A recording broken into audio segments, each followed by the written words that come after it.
started early. Anyway, this is my friend, one of my mentors, Robert Lynch. I met him at the Church of the Nazarene over 30 years ago. He drafted my son on the baseball team. It was all over for us. So, anyway, Robert's going to talk about something pretty good.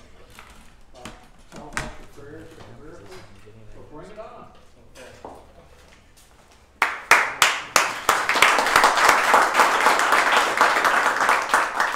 You know, Bill has a great sales ability, so you can't hardly believe everything. You know, a whole lot of what he said, but you can believe what God does and see when you see results. I think it's really important.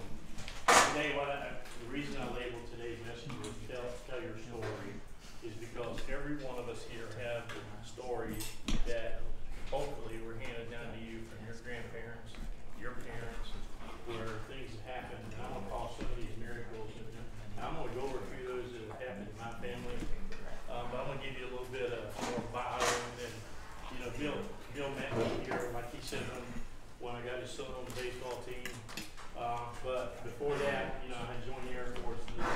In the 4.5 years that I was in the Air Force, God did that, used that, to not only train me to take care of myself and protect our country, as we were referring to there with Israel, but he also put me back into the Church of the Nazarene that I left, that I grew up in as a kid. And I did that by having a friend of mine. You know, when you're walking around with an M16 on your shoulder and you walk over here and the other guy is crying and carrying that M16 and 120 rounds of ammunition, you're like, hey, I better find out what's bothering this guy, because you never know what's going to happen. Well, when we start talking, he's talking about, hey, he couldn't find a church that he had back home. So we talked a little bit, and I said, that sounds kind of like the Church of Nazarene I went to when I was a kid. So he said, the bottom line is, him and his wife went to the Church of Nazarene. Come next time we were on post together, we're out there, and he's like, hey, man, we love that place. Well, my wife and I went down there and said, well, we'll go with you next time. And we've been to Church of Nazarene ever since. Is the Church of Nazarene the only church in the world? No. But it's where God put us for sure. And while we were going there, when I was in the Air Force, I got a chance to start coaching. Bill don't know a whole lot about my background with coaching. I'm going to fill in a little bit of it. You got to be careful when you're coaching, because sometimes it'll go here. But when I started coaching, and when I was in the Air Force, I got a chance to coach a Major League football team. I played football up through college, and just a short time in college. And then we were undefeated during the season. We played 3 overtime games. We won the Turkey Bowl, which they played in the Panhandle up there for Major League football. Very successful. And I coached with this coach. One thing he did do, every time we had competition, we pulled out the Lord's Prayer, and we all got together and did the Lord's Prayer. Kind of thing I picked up, and he's of those that, you know, if you ever went to Rockledge when I was coaching there, that's one of the things I did with the wrestlers there. Except in high school, guess what? Who led the prayer? The wrestlers, one of them led the Lord's Prayer there before we competed. Well, we come down to, Bill was talking about getting in the Rockledge Little League. We started at the church. We had a pastor come in here. He's like, hey, we need to get a baseball team here. And in this baseball team, he goes, this will get us out in the community, because outreach is a big thing. Right? You got to get God to the people. We're not going to wait for them to come here. We want to go out there. Well, he says, so what we want to do is we want to start a team. We're going to start a team. Okay, who here has any coaching experience? Well, stupidly, I raised my hand up. And he's like, okay, you're the manager. And I'm like, well, what have I got myself into? Well, let me tell you what God did. God dealt me a team. We couldn't have lost a game if I tried. And Bill's son was on that team. We went undefeated for the season. We were 20-0. Entered the tournament at the end of the season. One end was 3-0 there. Won trophies for both end of the year tournament and for the regular season tournament. Had a real successful, little league coaching experience. Then Rockledge High School, kind of similar down there. If you have any wrestling ability, we'd like for you to come here and coach.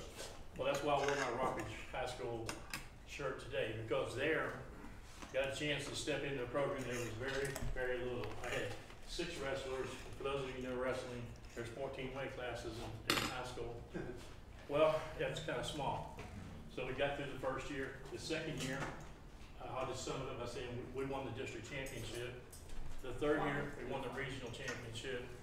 And Dan Dooley's son was on that team, those two teams, wrestling. And so, you know, you're beginning to say, you know, this is really rolling good. Well, I went to a tournament, off-season tournament, and we're wrestling, and we really didn't do as well as I thought we should. I knew I had several champions on the team, and not all of them won. So it was a stressful weekend. I had this terrible headache. I come home, and I told my wife, I said, listen, I'm going to lay down and get rid of this headache, take me some Excedrin, don't want to be bothered. And she said, okay. You're one of those moves. I said, yeah, I am. So I go in to lay down, and I hear the phone ring. Now, this is before cell phones. We had the landline. And I hear the phone ring. The next thing I hear is, and I went, what? And I said, I told you I didn't want to be bothered. She cracks the door open and she said, you might want to take this call. And I said, really? And she's like, really? She said, it's Sports Illustrated. Oh. And I knew Sports Illustrated had started a high school scholastic level magazine, you know. So I'm thinking, well, yeah, someone sees who I am, so, you know. So I go out there and get the phone, and they asked me, said, you Robert Lynch? I said, yes, I am. I said, I'm representing Sports Illustrated.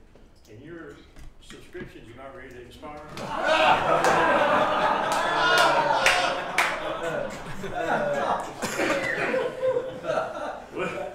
Which brings me to my first verse today. Pride leads to disgrace, but with humility comes wisdom. I definitely gained some wisdom that day. I really did. I told Bill I would speak today because it's West Virginia's 156th birthday. For those of you who are familiar with West Virginia, there's some West Virginia guys here, right? If you're familiar with West Virginia, we learn West Virginia history all the way through school. And that's just, that's what we're taught. So you know it. But you know, the thing you don't know until you get out into the world is a lot of people don't know West Virginia is a state. Because we say, yeah, where are you from? West Virginia. Well, I got, you know, my family's from Roanoke, from Richmond, or Virginia. And you go, hey, did you realize that? So this saying come out, and they actually consolidated this down. That's something I'm going to clarify for you today. You ever hear the terminology, it's West by God related? Yeah. You know that's actually shortened down from it's West by the grace of God, Virginia, because if you're on our side of the mountain, on the west side, you're free. The people that were on the east side of the mountain were slaves. And that's why West Virginia was really born. There was a difference between slavery and freedom. And that's how the state actually became a being. You can check my facts there if you want. We get it for years. I can't emphasize how important it is to tell your stories to your family. As Paul was dealing with Agrippa, what did Agrippa say to him after Paul went through that whole series of telling his story on the road to Damascus? He said, do you think you're going to change me? Huh? You think you're going to change me? You know, you're going to make a difference? Do we make a difference by telling our story? You bet you do. You bet you do. And today I want to tell you a few. And I'm going to share a couple. You ever hear the term perfect peace? How many of you have ever experienced perfect peace by the show of your hand? I had it for a few seconds. I was working, I was in the Air Force at the time, and I got called on the radio to report to the TAC command post to take up the engine control point there, which means I was going to be checking every person going in and out of that command post. They come out of nowhere. I asked one of the guys, hey, is it time for a drill? He said, no, it ain't a drill. Okay, so I go over there, set it up, and there's a red light above you like this white one is right here. It's flashing all the time. And anytime that's flashing, nobody goes through the door because top secret information is available. So I'm sitting here in front of the door like I got this one here, and I start hearing this talk, and Russia's involved, we're involved, and my gut went, it's the big one. This is it. Anybody know what happened in Nicaragua back in the mid-70s? missiles in there. We weren't going to let Russia put missiles in our hemisphere. So we were reacting to it totally. And I'm sitting here, and I went, wow, you stuck for a second. Now you pray about the Lord, and it hit me. You know what? And God told me, He said, your family's all okay. Your family's good. And I went, wow, there was my perfect peace. About 2 seconds later, Satan got involved and goes, hey, how about the guys you work with? How about your friends? Don't let Satan rob you. And Satan will rob you if you're not able to tell your story. The funny thing about this story is, years later, this is one of those kind of, my daughter takes her friends over to the house and I hear them talking. Because needless to say, just about you guys didn't know a whole lot about that maybe. I'm sitting and listening, and this is a total classified operation. And I hear them talking about it. Holy smokes, I walk over to the wall and listening. So finally I gotta walk in. I know the boy that's sitting here talking to her, one of the other guys, but his dad is retired Air Force. I'm thinking, this guy must have told his kid what the heck was going on. So I walk in and I go, hey, how do you know about this crisis we brought over here in 176? And he says, it's in our history book, sir. I went, give me my cane, I'm going to bed. God has a way of setting things in, put things in perspective for you. And at that time, and I'm going to tell you, the verse that I can always relate that to was, it's humility. Haughtiness goes before destruction. Humility precedes honor. When you get so far, you think you're so far along, you know so much, and you're into it that far, you're above everybody else. Well, guess what? God has, in 1 second, can bring you back down and say, you ain't as big as you think you are.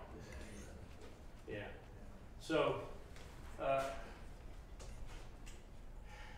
going to give you some examples of what I'm going to call something miracles. Some people believe in coincidences. I'm not a person who believes in any coincidences. My father was above the 38th parallel in Korea, going to Korean War. And for those of you who know any kind of military history, you know what president got fired, right? Because people, MacArthur didn't want to stop. When he got fired, we withdrew.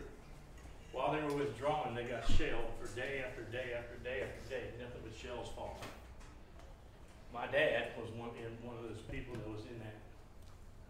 Well, he said, listen, I got to go by his story. He said, I'm going to deal with God. If you'll get me through this shell, I will live for you. Amen. Well, Korea stopped. Dad come home. Dad come back to West Virginia. Dad forgot all about God, except for one thing.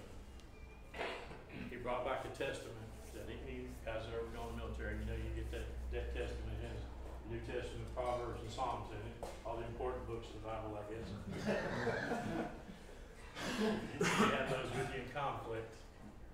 But he had one of those, and when he went to work, he went to work for F.U.E.L company there in Charleston, and the place caught fire and burned down.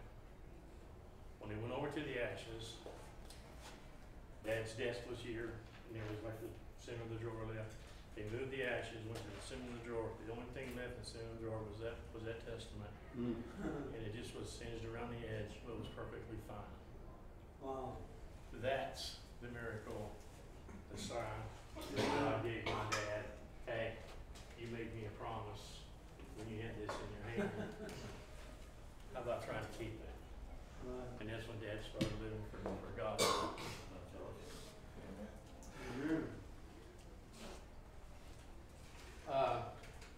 In dealing with my dad, we lived in, some people know, a place called Orchard Manor for a short time. And that don't mean a whole lot to you guys unless you're from Charleston, but you know that that's the ghetto side of Charleston.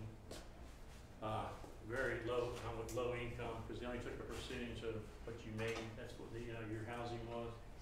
And my dad was driving a cab at the time, making $1.10 an hour. So that's where we lived. Well, I'm a pastor at our church, pastor of our church just shows up one day, and Dad said, "Hey, what do we owe to honor for you showing up?" And he said, "Well, I really don't know."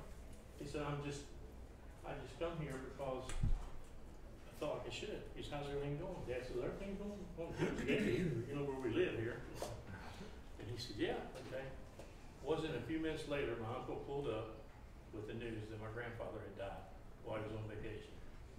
You know, God put that pastor, that comforter, right there at the time that both of them needed it, and us as well. Because my dad was as close to his dad as you could possibly be. They hunted together, they fished together, they did everything together they possibly could. They repaired cars together.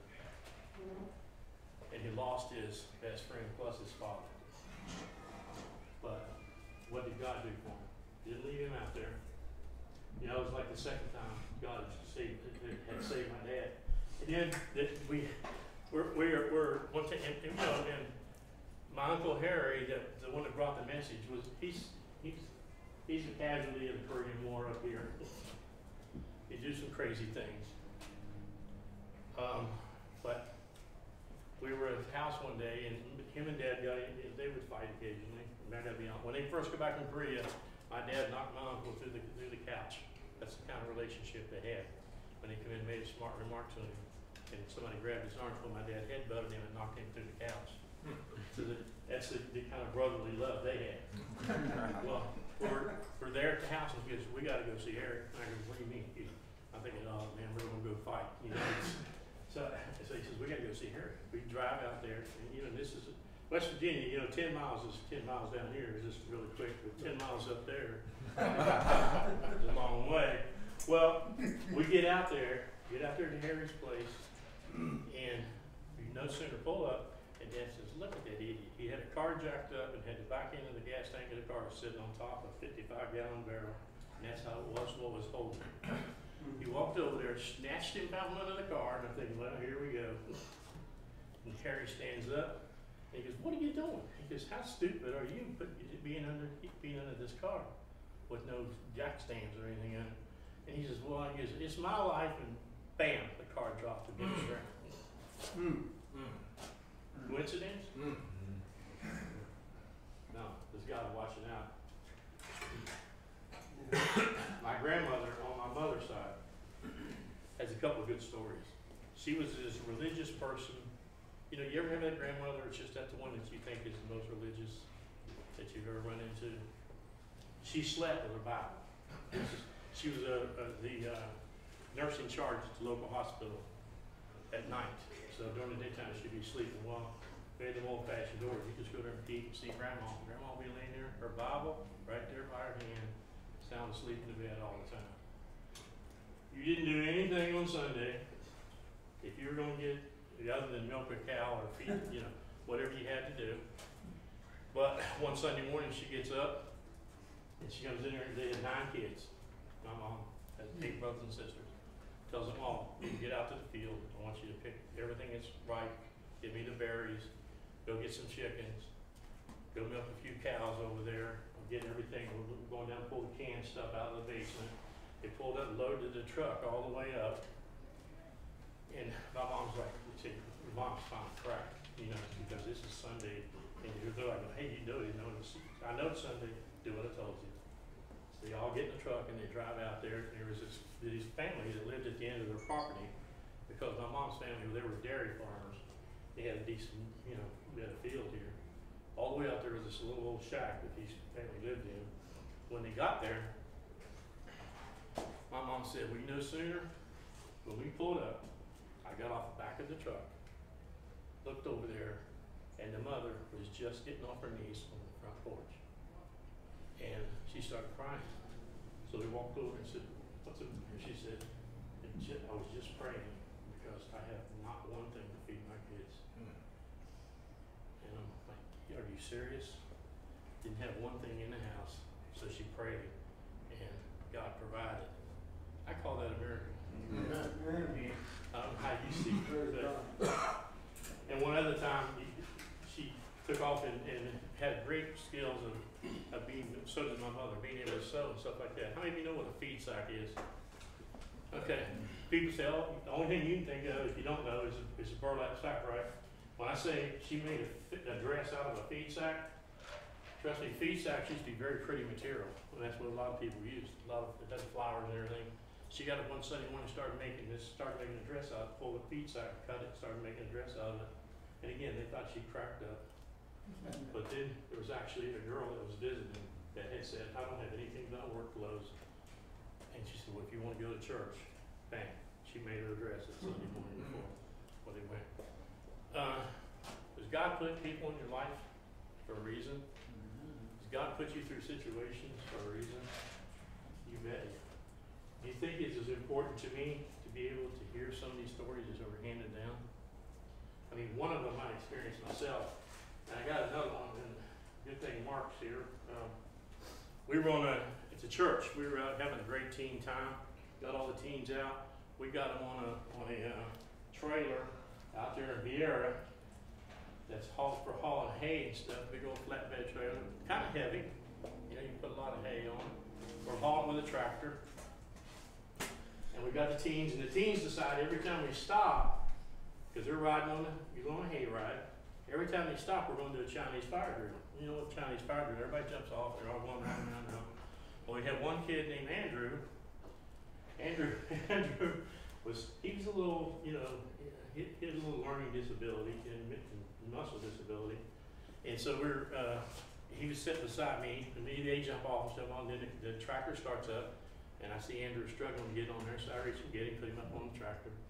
You okay? Yeah, I'm okay. Well, then I turn around this way, on my peripheral vision, I see Andrew do this.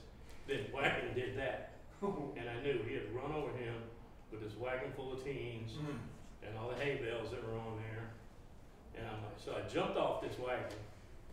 This is one of the things in life I'll never forget. I jumped off this wagon right into, fortunately it was sand there, run back there, and this kid's laying there looking at me and going, I'm dead, I know I'm dead. I said, I hope you're not dead, because I'm talking to you. Let me tell you about, and see how Mark's here, I'll add this little bit here. Mark goes to get his parents, and I ride with him in the ambulance, and Mark goes to reassure his parents that he's fine. They got him out there, they airbagged him up, you know, to make sure everything's okay. We get to the hospital. In the meantime, they put all these airbags on him, put oxygen on him, they had all. So when we get to the hospital, Mark's sitting here, Mark comes over and me and goes, what happened? What happened? I thought he was okay. And I said, he's just, you know, they just solidified him. They just got him locked down. What did the doctor say when the doctor walked out there? That wheel went in the perfect place in his belly button right here at the base of his spine was the only place in the world he could have got run over that wagon without sustaining any kind of injury. What do you think all the teens were doing and the other leaders were doing in the meantime? They're back there praying. They're back there praying. I was praying with him in the ambulance. God answers those prayers sometimes with miracles. You know,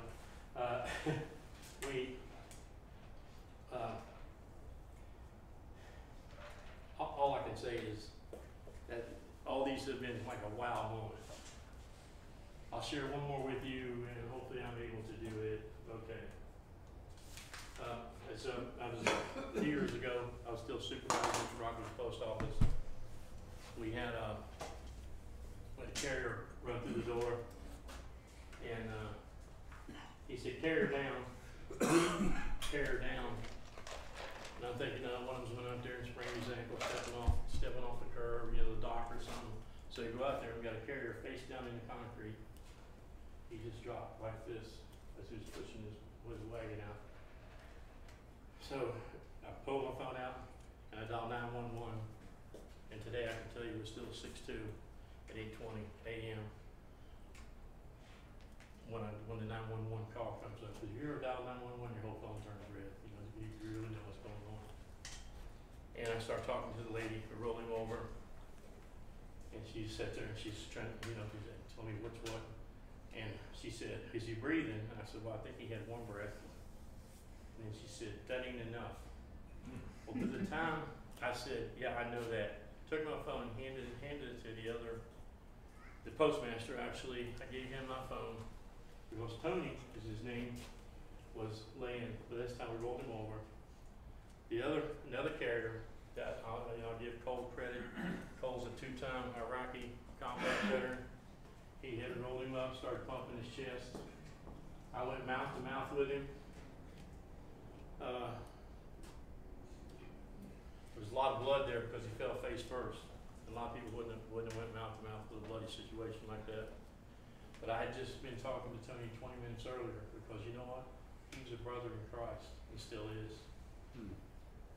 Because I knew his background, you know, and I don't think it would have mattered anyway. I was probably wouldn't even thought about it. But when I think about it now, when I was in the Scouts and when we were getting our CPR badge, I failed CPR there one night. You know why? I didn't pinch the nose when I went mouth to mouth with somebody. Guess what?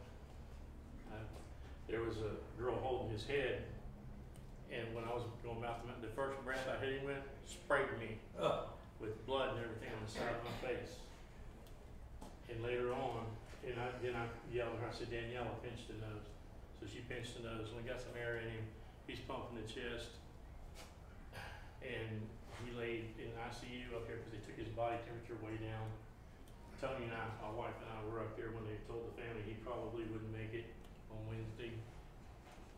About 3 days into it, and we were there to be able to pray with him. Coincidence? I don't think so. A few days later, I'm attending the funeral of my stepfather-in-law. My phone lights up. I'm going, because every day when I'd be in the shower, I would go, Tony, stay with me. Tony, stay with me. God, we need a miracle here. And actually that morning, I got an opportunity, and I probably got fired for it. But when I walked back in the building after the paramedics took him, I said, anybody here believes in prayer, step to the center of the floor. They got everybody gathered around, and I said, would you pray and you believe in prayer? Now's your time to pray. And we all prayed as a daggone post office there for Tony to make it. And guess what? That picture that I got during the funeral was Tony sitting there with his eyes open after like 7 days. Now there's some funny things that happen here. I was due at work at 9 o'clock.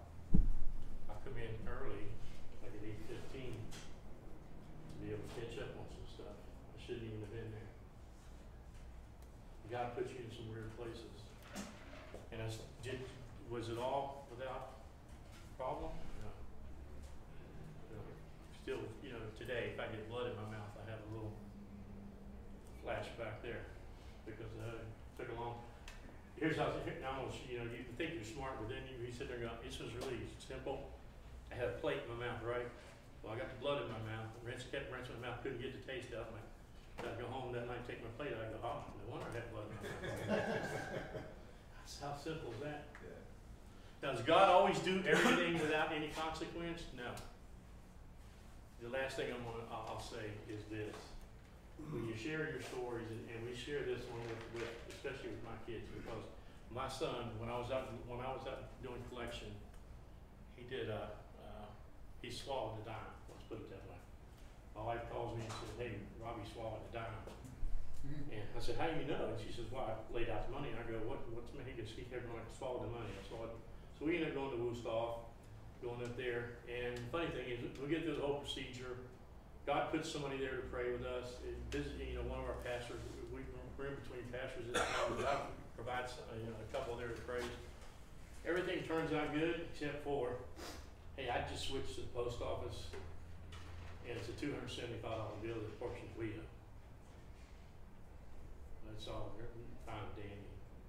Well, a week later, while delivering, I got bit in the high thigh area. Yeah, the high thigh area. You ever seen Huckleberry Hound, how that dog's hanging on you? Well, that's where the dog's hanging on you. You cut a C back here, and the other two's hung in my back thigh muscle.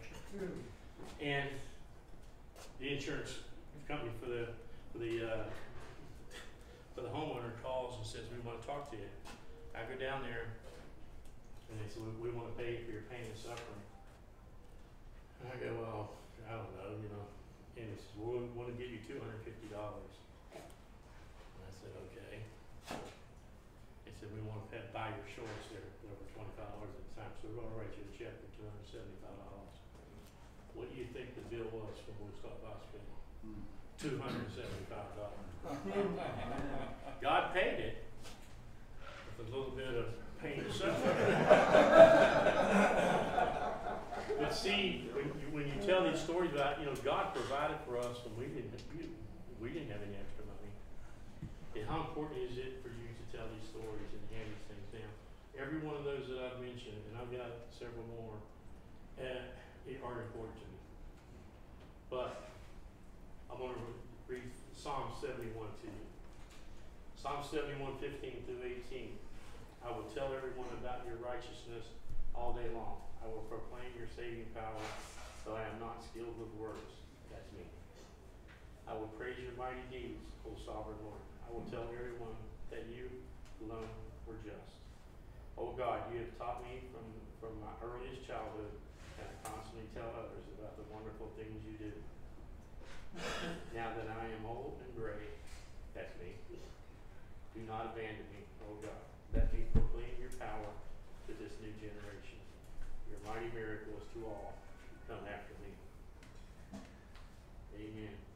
You've got to be intentional about being a grandparent.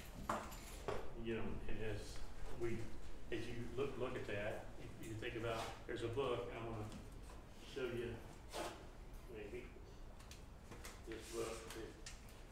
I saw this guy, listen to him at Iron Sharpened Iron over the center of the state. But his grandfather. And the whole thing in here is be intentional. Be intentional. What I brought for everyone who's a grandfather today is a little sheet you take with you that says my declaration, what you will do. And down at the bottom, your sign bit is I am an intentional Christian grandparent. It's important that you tell your stories. It's important that you tell not only to your son, not only to your daughter, but their kids and your friends and your neighbors. Because if you don't, you're robbing God of an opportunity to bless people. And you're not really robbing yourself of a blessing to be able to bless people. If you love them, you will tell them. If you love them, you will tell them. Now, you want me to announce next week's speaker, Bill? Well, you can say a prayer. Okay. All right. Heavenly Father, we come to you, Lord, thanking you for the message, Lord, that you put on my heart, my mind, and hopefully brought it through my mouth so that it can be shared with others. God, we just pray that we can take this challenge to be an apostle, a disciple for you, to everyone around us, especially, Lord, to our family. Let us be that example, Father, that's there to be the cheerleader that our grandkids need, to be there to hold them when they need to be held. You got to be there to be with them when times are hard. Lord, I just thank you for an opportunity here, Lord, to be able to speak your word and for the things that you bless me with. And I just ask this in your precious name. Amen. Amen.